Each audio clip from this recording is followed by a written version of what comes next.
Us Sri Lankans love cowboys and we also love Hollywood movies. So, how about a Sri Lankan cowboy who is famous for training horses in Hollywood movies? Well, Thai Niti, a real-life, authentic Sri Lankan cowboy, just rode into town.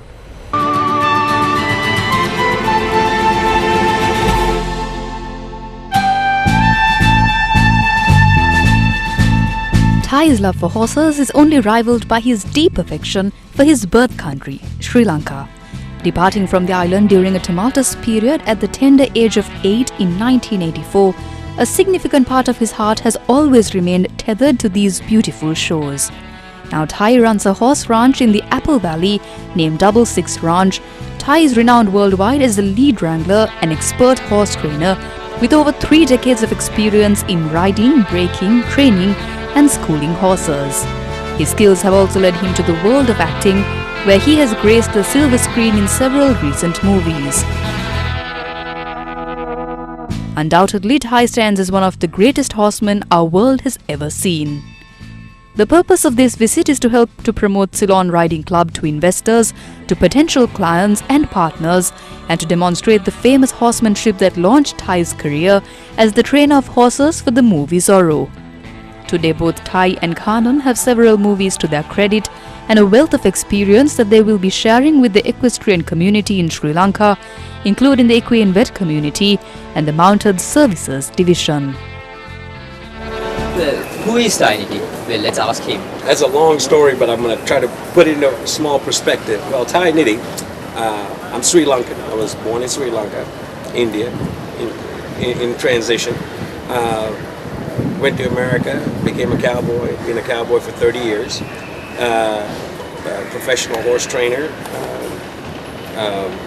Did a lot of work for Hollywood and came to Sri Lanka.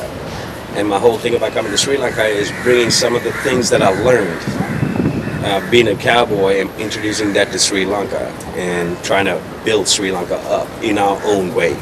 Whatever little we can give back to this beautiful country, that's what we want to do. What does it actually mean to be a cowboy, if I ask you? Of course. Okay, so to be a cowboy is not just because you wore a cowboy hat or cowboy boots or you can ride a horse. Cowboy is a state of mind. It's always doing the right thing even when people deem it the wrong. You always got to do the right thing, no matter what. You put in a hard day's work, you get up when the sun is rising, and you go to sleep when the sun sets. And everything in between, you work your tail off.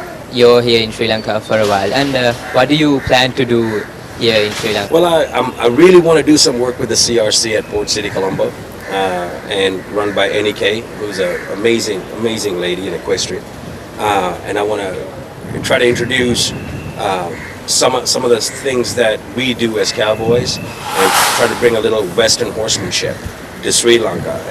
And also in the same process, trying to educate Sri Lanka about, at one time, Sri Lanka was a very, very rich horse culture that goes back thousands of years. Every king from Vijayabahu, Asoka, you name it, every kingdom, Raja Singha, everybody, I kind of did my research here, and everybody had horse cavalries, and I want to educate the Sri Lankan populace here, hey, we come from a very rich horse culture.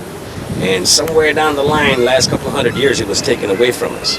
So this is maybe just the first domino to fall to put us back in line to show, hey, we came from a very, very rich heritage, not just the colonials.